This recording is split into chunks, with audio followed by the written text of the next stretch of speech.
Hey friends, welcome back to another video. If you're new, my name's theNatMoran and I live in my 4Runner full-time with my two dogs, Pike and I. I am here in the Mount Shasta National Forest area, and that is the one and only Shasta behind me. I have a pretty killer campsite for the next few days, and even though it's quite chilly, we are making do because of that view. A lot of people have been asking me questions about overlanding and what it means and why I do it and why people want to do it and so on. So I thought I'd talk a little bit about what overlanding is in its most basic form and go from there. It's pretty windy, so I'm hoping that you guys aren't impacted by the wind too much. All right, so what is overlanding? Well, I think if you take away all of the glam and you strip it down to its most bare minimum form, overlanding is simply a self-reliant way of traveling from point A to point B, going off the beaten path, off-roading in your vehicle, and camping along the way. And because it's so versatile and there's so many different ways that you can overland, it really is a personal preference on how you particularly overland. So if you ask me what my definition is, it could vary very much so from someone else who overlands full time. So really it is a personal preference, so don't get hung up on what you think it should be, just do what feels right. So my personal journey with overlanding has been going on for over 2 years, and I've been nomading my way around for almost 3. It's hard to believe that the time is flying by. So I chose to overland in a 2021 Toyota 4Runner off-road premium that I purchased back in 2021 stock, and I built her out for full-time overlanding and off-roading.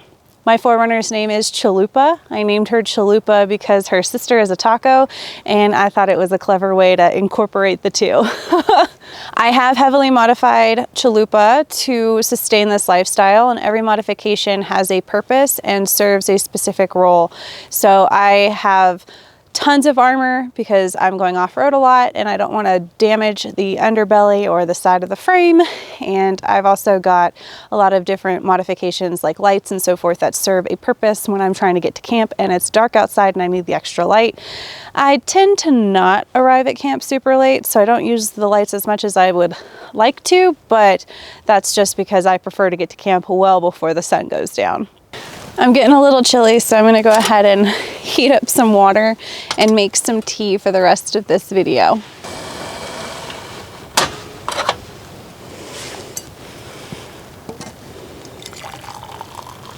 Ooh, I'm actually getting kind of warm. I think I'm going to take off my jacket. I've always been the type of person to put myself in really challenging situations. Then if you add I can't do it to that, I'm almost impossible to stop. It is one of my strengths and my weaknesses. Just one example of this is when I was younger. I was in about middle school age, and I was a part of a program called Sea Cadets. And if you haven't heard of Sea Cadets, it's similar to the JROTC program in high school, except for it's for younger kids. And I went to Port Hueneme for a 2-week boot camp through the Sea Cadet program. And when I told people that I wanted to do this, they thought I was crazy, aside from my parents, because they already knew. But I got to experience this little miniature 2-week boot camp that was actually held by true US Navy Seabees. And I stayed in the barracks and I PT'd, I drilled, I did all of the stuff. And it was so much fun, but it was one of the hardest things I had ever had to do. At the end of it, I was nominated and selected to be honor cadet for Delta Company, which was the only female company of the program. And I was left with honor, just this overwhelming sense of fulfillment. This situation tested me at my core and proved to me that I can overcome my fears and any challenges and obstacles that I face. Fast forward to 3 years ago, I share that I'm going to sell my house, get rid of my things, and pack the dogs up and move into a truck camper full time. And people thought I was crazy. Van movement was pretty popular by then, but it was still kind of on the DL. It wasn't as popular as it is today. A lot of people had their doubts of my success, and honestly, that might discourage some people, but it fueled my fire even more. I'm definitely the kind of person that challenges myself, and I don't do it for other people, but if other people doubt me, it kind of gives me that extra motivation to prove them wrong. John Wayne once said, "Courage is being completely paralyzed by fear and still taking the first step anyway." And that has been my motto in life, but more specifically over the last 2 years as I've overlanded full time in a 4Runner. The majority of that was with 3 dogs. People think I'm crazy. Sometimes I do too. Along with me, I have my 2 dogs, Agron and Pike. Prior to March of this year, I had a 3rd dog, a Brittany Spaniel, whose name was Jethro. He was my pride and joy. It has been very hard this year experiencing this lifestyle without him. I'm hitting a lot of new firsts, and it just makes me miss him even more. But I have done the majority of my nomadic adventure with 3 dogs, so I have a pretty good idea of what that means and the challenges that it presents. It's not exactly easy doing a full-time lifestyle like this with that many dogs. Definitely having dogs creates a challenge on this lifestyle, but honestly, I wouldn't have it any other way. My German Shepherds have definitely created a sense of security for me. They are a huge deterrent for unwelcome guests, and they tend to just give me a peace of mind when something is happening around me that I feel a lot safer. So having dogs versus not having dogs, even though it is a bit of a challenge to have them, it is so much better and more worth it, and I couldn't imagine doing it without them. A pretty common question that I get asked is, what's the difference between living in a 4Runner and a truck camper? But living in a 4Runner is a lot different than living in a truck camper. So I could sit here all day and talk about the differences between the two, but I'm gonna pick 4 main differences and go from there. The first one is livable space. I think we can all agree that that's the obvious statement. There is not a lot of room in a 4Runner compared to a truck camper. And I think the way that I proceeded with my nomadic journey was very helpful for me in my downsizing. So I had a house that I lived in, and I downsized from a house to a truck camper. Then I lived in a truck camper for about 9 months and downsized to a 4Runner. And I think that that transition prepared me for the absolute bare minimum minimalistic attitude that I needed to have in order to be successful in a 4Runner. The second one is overcoming weather. This one is also pretty obvious because I don't have the same livable space that I did in the truck camper. I can't easily escape weather. If it's hard rain, hard wind, heat, cold, whatever the case may be, my livable space is a queen size tent. I don't have a lot of room. Whereas in a truck camper, I could escape by going inside and I had hard walls. When I lived inside the 4Runner where I had the platform, it was a little bit easier than with the tent, but it also has its pros and cons. Being inside the 4Runner, specifically when I had my 3 dogs, we didn't have a whole lot of wiggle room. Like, we literally just stayed there, which was fine for the dogs, but me, I like to spread out a little bit more than that. In the truck camper, we could spread out. I had my bed, I had a living space, I had the bathroom, I had a kitchen. It was a little bit more flexible with that. And now in a tent, I have to worry about getting wet and things getting damp. And now that my entrance vestibule area is broken, the screens don't zip, it's a little bit harder to stay comfortable when the wind is blaring through or the rain is coming in. We're gonna get a little bit wet.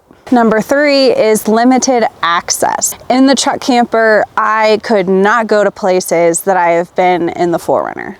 But on the flip side, it was easier for me to just pull off on a pull out and sleep overnight in the truck camper than it is in the 4Runner with the rooftop tent. So there's pros and cons. You need to figure out what your journey looks like and where you hope to go and where you want to camp and what you're willing to put up with and what you're willing to not put up with. So like I said, while I can go to some amazing backcountry places, I don't have the same amount of comfort as I did in a truck camper. But in the truck camper, I try to go to some of these more remote places, and I cannot tell you how many times I ripped off the mushroom cap on the top. That was a ventilation system for my, I think, fridge or bathroom. I can't remember now. But anyways, I got really good at repairing that thing. And finally, safety. There are some safety differences between the 4Runner and a truck camper. In the truck camper, I actually had 4 walls. In the 4Runner, I'm in a tent. I have canvas walls. Now, if I'm inside the 4Runner, I do have the security of having a hard shell, but most of my livable space is outside. So I'm more outdoors and exposed in the 4Runner setup versus when I had the truck camper. Now that comes with pros and cons, as does anything, because when I had the truck camper, I found myself staying inside more frequently. So I didn't get to appreciate the places that I was going quite as often as I do when I'm in a 4Runner and I am forced to cook outside. So I have to go outside if I want to eat. So safety is definitely a #1 factor, but at the end of the day, I do have my deterrents, my dogs, and they do a really good job keeping us safe at camp. There are are some myths that I had to overcome about overlanding that I was actually really surprised were not true. So when you think of overlanding, you're probably thinking of those super expensive rigs and these super modified vehicles, chalupa, and just like it looks like it's a really expensive way to camp, right? Like you're spending all this money to pretend to be homeless. Like really? Oh, that's a myth. It does not have to be expensive. I'm gonna break it down for you guys because you don't have to have a 4Runner like chalupa to be successful in overlanding, and you don't have to have a humongous military style rig to be successful. You can overland in your little all-wheel drive, four-wheel drive, little daily driver. It's really a mindset. So let's talk about it. Myth number one, you need the latest and greatest stuff. No, you don't. I had to teach myself this. I thought that I needed the latest and greatest, the most expensive, all this cool stuff, all the gadgets, all the gear. You really don't. And number two, it's super expensive to overland. No, it's not. It's expensive if you make it expensive. It could be as cheap or as expensive as you want to make it, just like with anything else. And don't let others influence you to think that you do, or that you're not successful if you don't have it, or you're doing it wrong if you don't do it the way that they do it. Because I'm going to be honest with you, that's one of the biggest things that I had to overcome when I became a nomad full time, is that I felt like I wasn't doing it right. If I got a hotel room, I felt like I was failing the system. What system? What am I failing? I'm not failing anybody. It's my journey. It's my personal preference. And I'm the one that's writing my book. So it doesn't really matter what other people think. They're going to have opinions about whether or not they agree with the way that you're doing it, but that's with anything in life. So if you let them hold you back, I can guarantee you that you're not going to have as fruitful of an experience as you could if you just went with your gut and did what you felt was right. So here's how you can overland on a budget. You really don't need to go and buy a whole bunch of stuff. If you already have a capable, reliable all-wheel drive or four-wheel drive vehicle, you can make it work. And honestly, even if it was just two-wheel drive, you can make it work. It's just not going to be as exciting because you won't get to go to some of the more remote places. That doesn't mean you can't do it and shape your own path. So if you already have a reliable vehicle that you want to take out overlanding, my few recommendations to kind of spicing it up a little bit to make it a little bit more of a comfortable experience is to get good quality all-terrain, all-season tires. That's really going to make a difference on how your vehicle handles on some of these dirt roads that are a little bit more choppy. If you have an older vehicle that doesn't have the greatest of suspension, I would recommend, if you can swing it, upgrading the suspension to give your vehicle a little bit smoother of a ride and to help you be a little bit more lasting and reliable off-road. Third, I recommend having good recovery gear. You don't need to go all out and have a winch and all that crazy stuff. Don't spend a whole lot of money, but have like your basic repair kit, tire repair kit. Have a jack, have a spare tire, have some Mack tracks. That way if you get into the mud and you can't get out, or you get into a sticky situation, you have the means to get out. If you can afford a winch, and go for it, but it's not a requirement. It just really depends on how deep into the country you want to get and how extreme you want to go. But having basic recovery gear and knowing how to use it is really going to make a huge difference on the success of your overlanding journey. All right, so now that you've figured out the vehicle situation, what do you really need to get started to be successful with overlanding? Really, you just want to make sure that you have a good sleeping arrangement. You want to make sure you have cooking essentials and a place to cook your food, store your food, and keep it cold. So you might want to consider getting a portable fridge or going with an ice cooler. You want to have a good first aid kit that has all of the basic needs in case you get hurt. Make sure you have a map and compass and a way to navigate and to get out of situations when you don't have cell phone service. And finally, I think the most important thing that's needed in order to have a successful overlanding journey is your positive attitude. If you go in with having a very positive, optimistic outlook, you're probably going to be more successful than if you go into it negative and thinking things are going to go wrong, because you know what? They're going to go wrong. It's all about your approach. If you approach it with a positive mind, you're going to have a better outcome. If you approach it negatively, you're going to have a miserable time. So I always try to encourage to have a positive attitude, but I can tell you from experience, that's not easy. I really have to challenge myself sometimes, especially when people are being super nosy and come into my camp and stop and stare. That's one of my biggest pet peeves. Like, keep moving, go on. You can have the greatest, latest, the best, and all of the gear that's out there. But if you have a poor attitude, you're not going to have a good experience. So keep that in mind, to stay positive and to stay cool-headed when you're in times of stress, because it's going to happen. Being back on the West Coast, I am faced with some of my previous challenges of where to find good free camping in a 4Runner overlanding. It's a little bit easier, I think, in a truck camper, but it's still presented its own set of challenges in a truck camper. So sometimes it requires a little bit of additional planning when you are plotting your route. Stealth camping isn't exactly easy for me, despite being in a vehicle, having German Shepherds. They're very loud and noisy, and they make it very obvious that there's something happening inside the vehicle. So I don't really have that stealth ability where I can just go pull up into a neighborhood and sleep on the side of the street like other people can.